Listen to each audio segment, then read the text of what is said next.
Hey Gems, how's everybody doing? Buenos dias.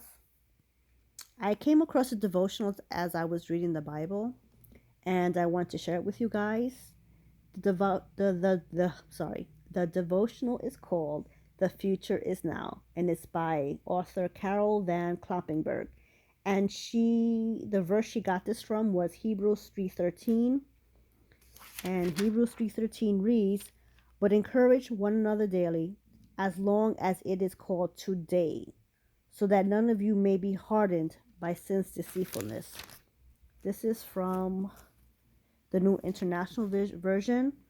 I'd rather read the Mirror or the Passion. I gotta find out how that reads. But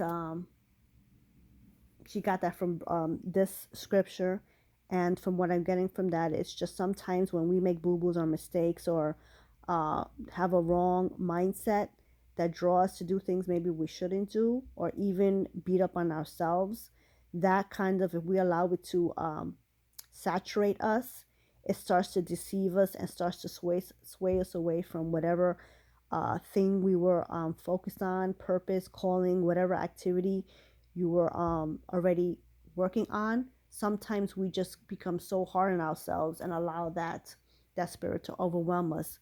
It just brings us down. And so it's good for us to stay connected and speak life into each other as best as we can, so we don't get so overwhelmed. That's my quick interpretation. You guys can read that verse and pray on it, and ask God to speak you on that. So the devotional is titled "The Future Is Now."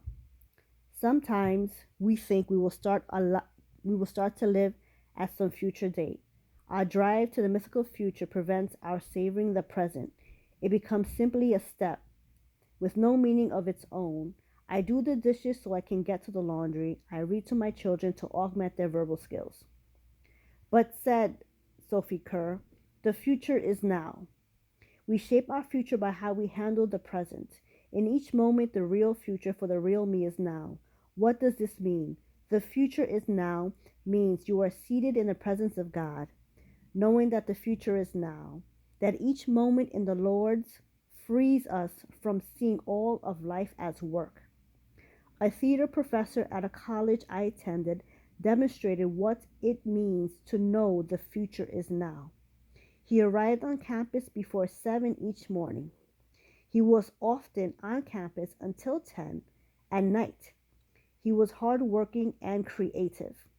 But religiously, he refused to enter a single meeting or conference in the late afternoon. At 3:30, he went home for a coffee break. Then he took his long-eared hound for a walk in the country. They ambled outdoors in any season. They crunched through the falling leaves and sogged through drizzle. He called his dog Piffy. He had shortened the unlikely word epiphany and christened his lop-eared hound with it.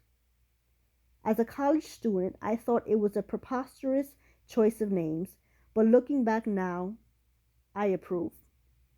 An epiphany is a sudden grasp of the essential nature of something. It is also a manifestation of a divine being. Our knowledge of God, our sense of His presence often comes when we stop work and quote unquote walk our dog, whatever form that walk may take for us. We can be touched again by the eternal, and the future can be now. To be touched by those epiphany moments is to live not just in the three dimensions of space and the fourth dimension of time, but also in the fifth dimension that extends toward our God. So I thought that was pretty awesome. And I hope you all guys don't overwhelm yourself right away and just live in the present, live in the now. And the other scripture, Jesus says, do not worry about tomorrow. So just focus on today, guys. Have a good day. Have some cafe and breakfast, whatever you do. And whatever that is, whatever it looks like for you to walk your dog, stop and smell the roses. Okay? God bless you all. Bye.